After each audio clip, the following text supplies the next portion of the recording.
Ndogo kisamskaza stream apostles. Mpunzo wangu Baba, mpunzo wangu Mari, matendera yere kumbaze mubengi wangu. Mpunzo wangu Baba, mpunzo wangu Mari, matendera yere kumbaze mubengi wangu. Sandaifunga zakona, sandairongeza zakona, matendera yere kumbaze mubengi wangu. Ndaitindika tishande shandi ndayaruka ndovachengeta, matendera yere kumbaze mubengi wangu. Ameni. Imoda ipi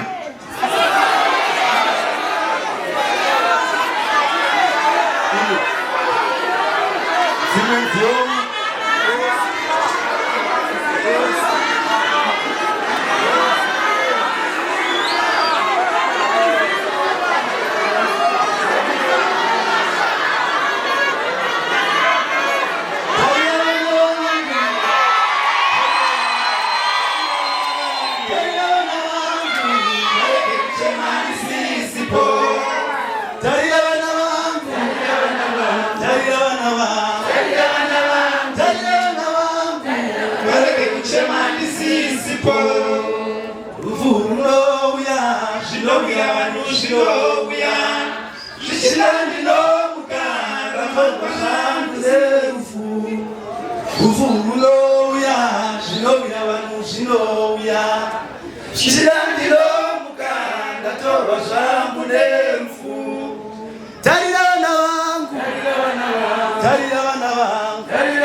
Amen.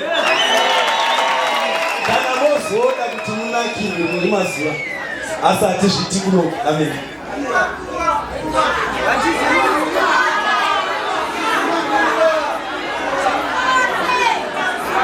Amen. Joseph ando kupamashe kurota. Opeti.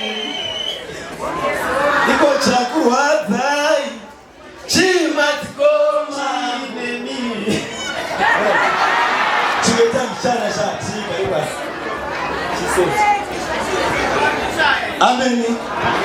Kuna kutima posto chamber.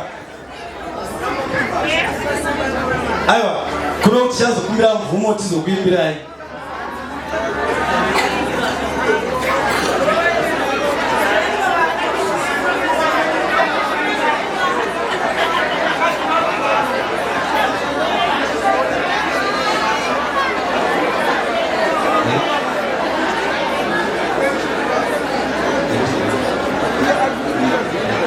Amen.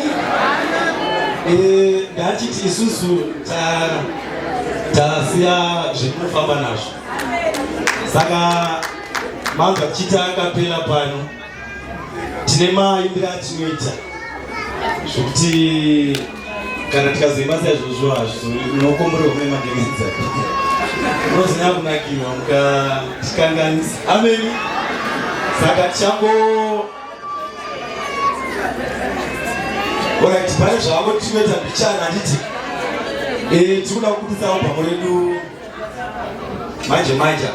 Lesokuri vati muhome metinongoitira mucathedral. Mukazoya makawanda sezvo tichaimba zvakadini?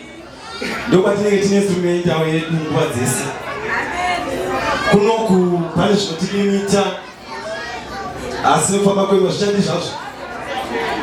Zvichaita. Amen.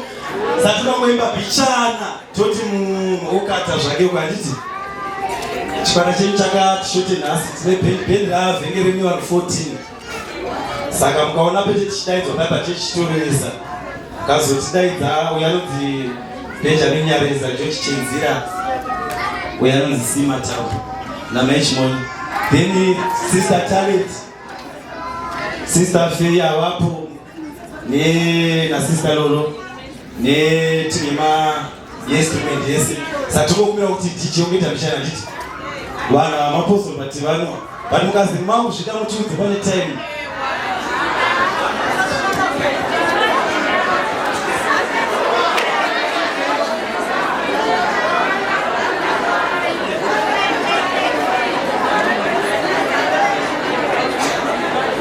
Ameni tichazokumbira mukana wakanaka tinozvinzwisisa diti nditanika timbe nenzwana mukana ndizotenda kuprofita.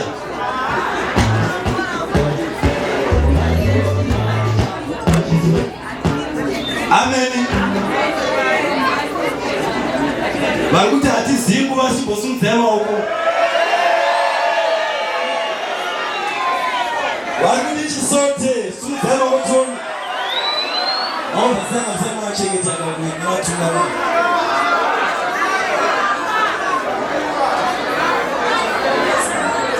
Hatizivi nguva ndakaimba nevanhu vari panapo. Vanhu vava vane musikabve yakavanyanyisa. Ndinovakumbirawo 2 minutes. Vangoya panapo.